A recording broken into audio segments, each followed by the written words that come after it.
مصیبتیں آتی ہیں دعا کرتے ہیں. اب یہ 3 باتیں بس آخر میں عرض کر دوں, میری بہنیں بھی سنیں, آپ بھی سنیں, اور یہ سبق یہاں سے لے کر کے اٹھیں. مصیبت آتی ہے تو دعا کے لیے ہاتھ اٹھتے ہیں کہ نہیں اٹھتے؟ جواب دیجیے گا. اتنا بڑا مجمع ہے, میں آپ کا جواب سننا چاہوں گا تاکہ میں سمجھا سکوں, مجھے لگے کہ میں آپ کو سمجھا رہا ہوں اور آپ سمجھ رہے ہیں. مصیبت آتی ہے تو ہاتھ دعا کے لیے اٹھتے ہیں کہ نہیں اٹھتے؟ اٹھتے ہیں نا. کیا سمجھ کر اٹھتے ہیں؟ یہ سمجھ کر کہ جس مولا کو ہم اپنی بات پیش کر رہے ہیں, اپنا دکھ پیش کر رہے ہیں, وہ مولا قریب ہے اور وہ ہماری باتوں کو سنتا ہے. اس تصور کی وجہ سے کہ مولا ہم سے قریب ہے اور ہم اس سے جہاں سے پکاریں وہ ہماری پکار کو سنتا ہے. جواب دیجئے, یہ تصور ہوتا ہے یا نہیں ہوتا؟ ایسا جواب نہیں, مجھے آج ذرا سمجھانا ہے, بہت اہم بات بتا رہا ہوں نا. یہ تصور ہوتا ہے نا. بس ساتھ میں ایک تصور آج بڑھا دو. دعا کے وقت جب تمہارا تصور ہوتا ہے کہ خدا قریب ہے, گناہ کے وقت بھی یہ تصور کر لو کہ خدا قریب ہے. گناہ کے وقت بھی جب گناہ کا ارادہ ہو, شیطان ورگلائے, فوراً سمجھ لینا میں کیسے گناہ کروں, میرا خدا قریب ہے. دوسری بات, ہر وہ کام چھوڑ دو جس کام کے شروع میں بسم اللہ اور آخر میں الحمدللہ پڑھنے کے لیے منع کیا گیا ہو. جو کام آپ نے کرنا ہے, اگر اس کام سے پہلے آپ بسم اللہ نہیں پڑھ سکتے اور اس کام کے بعد میں الحمدللہ نہیں پڑھ سکتے تو وہ کام کرنا چھوڑ دیجئے. وہ کام کرنا چھوڑ دیجئے. آپ کی زندگی گناہوں سے بچ جائے گی. اب میری بہنیں یہ سبق یہاں سے لے کر کے جائیں. آج کی بچیاں بنتی سنورتی ہیں, عورتیں بنتی سنورتی ہیں کہ کوئی مجھے پسند کرے, شوہر پسند کرے. یہ ایک سوچ ہوتی ہے, میں اچھی طریقے سے رہوں, میرا شوہر مجھے دیکھ کر کے خوش ہو جائے. اچھی چیز ہے, اور شوہر ہی کے لیے بننا سنورنا چاہیے, دوسرے کے لیے تو سنورنا نہیں چاہیے.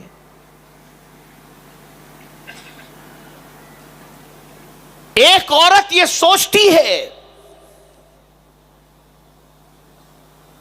کہ میرا شوہر مجھے پسند کرے, یا اگر غیر شادی شدہ لڑکی ہے تو وہ کبھی رشتے کے سلسلے میں بن سنور کر رہتی ہے, اور اس کے لیے حکم بھی ہے کہ گھر میں جب رہے تو اچھی طریقے سے رہے کہ کبھی بھی کوئی مہمان آ جائے تو وہ اتنی گندی نہ ہو کہ دیکھ کر کے اس سے گھن پیدا ہو, بلکہ ہمیشہ جوان لڑکی کو اچھی طریقے سے گھر میں رہنا چاہیے کہ کبھی بھی کوئی آئے تو دیکھ کر کے اس کی آنکھوں کو ٹھنڈک ہو, اور اگر وہ اپنے بچے کا رشتہ کرنا چاہے تو کر سکے. لیکن آج میں آپ کو بتانا چاہوں گا کہ ہم ہر چیز کے بارے میں سوچتے ہیں کہ فلاں کو پسند, فلاں کو پسند, فلاں کو پسند. اب آج میں اپنی بچیوں سے اور بہنوں سے کہوں گا کہ ذرا آج میں تمہیں بتاتا ہوں اللہ کن عورتوں سے محبت فرماتا ہے, کیسی عورتوں سے اللہ راضی ہوتا ہے. عورت کس حال میں ہو تو اللہ اس سے راضی ہو جائے. تو فرمایا گیا عورت جب با پردہ ہوتی ہے تو اللہ اس سے راضی ہو جاتا ہے. اس عورت کو اللہ, وہ عورت اللہ کو بہت زیادہ اچھی لگتی ہے جو عورت با پردہ رہتی ہے. آج اگر ماؤں کی دعائیں بچوں کے حق میں قبول نہیں ہوتی, اس کی وجہ بے پردگی ہے. تاریخ اٹھا کر کے دیکھو کہ جب بارش نہیں ہوتی تھی تو باپردہ خاتون کے دوپٹے کا دھاگا لے کر کوئی اللہ کی بارگاہ میں دعا کرتا تھا تو اس دھاگے کی وجہ سے اللہ بارش کو نازل کر دیا کرتا تھا. تو اگر کوئی عورت یہ چاہتی ہے کہ اللہ راضی ہو جائے تو بے پردگی چھوڑ دو, باپردہ بن جاؤ.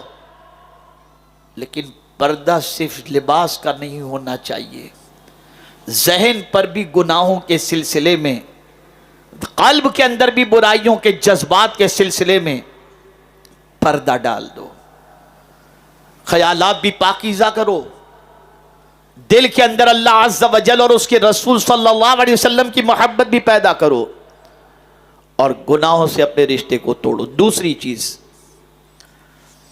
جو اگر عورت اختیار کر لے تو اللہ اس سے راضی ہو جاتا ہے، وہ کیا چیزیں جانتے ہیں؟ وہ شادی شدہ عورت جو اپنے شوہر کی غیر موجودگی میں اس کے مال اور اس کی عزت کی حفاظت کرتی ہو، کوئی اسے کچھ بھی کہے مولا اسے نیک عورت فرماتا ہے۔ فالصالحات قانتات حافظات للغیب بما حفظ اللہ، اور ایسی عورت کو اللہ عز و جل، ایسی عورت سے اللہ راضی ہوتا ہے۔ اور اس عورت کا مقام کیا ہے جانتے ہیں؟ وہ ان چیزوں کا خیال بھی کرتی ہے، شوہر کی غیر حاضری کے اندر شوہر کی عزت اور مال کی حفاظت بھی کرتی ہے، اور شوہر اس سے راضی بھی ہے، تو نمازی جائے گا جنت کے اندر باب الصلاۃ سے۔ جتنے بھی دروازے ہیں مختلف عبادتیں کرنے والے ان دروازوں سے جائیں گے، لیکن اگر کوئی عورت نمازی ہے، روزے دار ہے، اللہ کی اطاعت کرتی ہے، اور اس حال میں اس دنیا سے گئی کہ اس کا شوہر اس سے راضی ہے، سرکار فرماتے ہیں وہ جنت کے جس دروازے سے چاہے جنت میں داخل ہو جائے۔ تیسری چیز، اس عورت سے اللہ راضی ہوتا ہے جو عورت قرآن کی تلاوت کرتی ہے۔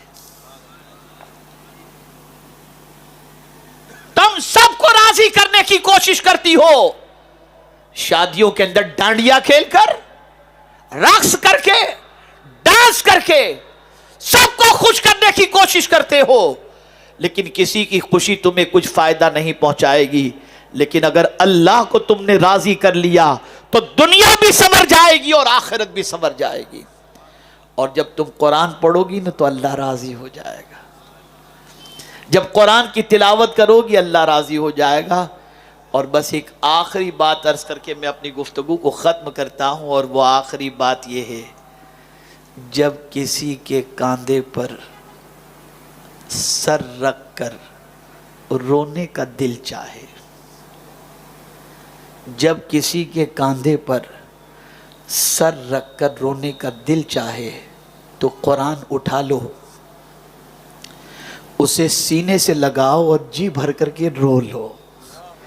قرآن کو سینے سے لگا کر جی بھر کر کے رو لو، یہ قرآن تمہارے سارے غم کو ہلکا کر دے گا۔ بدلو اپنی سوچ کو۔ یہ اجتماع نہ تحریک کی ناموری کے لیے ہے اور نہ کوئی دھاک بٹھانے کے لیے ہے، یہ اجتماع صرف اس لیے ہے وہ لوگ جو اللہ اور اس کے رسول کی تعلیمات سے دور ہو کر اسراف، فضول خرچی اور بے تحاشا گناہوں میں جو ڈوبے ہوئے ہیں، ان کو وہ سبق یاد دلایا جائے جس سبق کو یاد کرنے کے بعد اور اس سبق پر عمل کرنے کے بعد دنیا بھی سنور جائے اور آخرت بھی سنور جائے۔ میں امید کرتا ہوں کہ آج یہاں سے اس اجتماع سے سنی دعوت اسلامی کے اٹھ کر جانے والا بندہ یا بندی اپنی سوچ میں ضرور تبدیلی پیدا کریں گے، اور ساتھ ہی ساتھ اپنی زندگی کو ایک نئے انداز سے شروع کرنے کا عزم کریں گے۔ اور اگر میری باتیں آپ دل و دماغ کے اندر نہ آپ نہیں اتارتے اور اس پر عمل کا جذبہ پیدا نہیں ہوتا، جیسے تھے ویسے ہی رہتے ہو، تو اس میں نہ میرا قصور ہے نہ آپ کا قصور ہے، اس لیے کہ اللہ عز و جل کے ارشاد کا فائدہ تو اسی کو پہنچتا ہے جو ایمان والا ہے۔ اس سے پتہ چلا اگر ہم نفع نہیں اٹھاتے تو ہمارا ایمان کہیں نہ کہیں سے کمزور ہے۔ اپنا ایمان مضبوط کرو، اور میرے پیارے آقا صلی اللہ علیہ وسلم کے پیارے دیوانوں، اپنی زندگی کو سنوارنے کی کوشش کرو.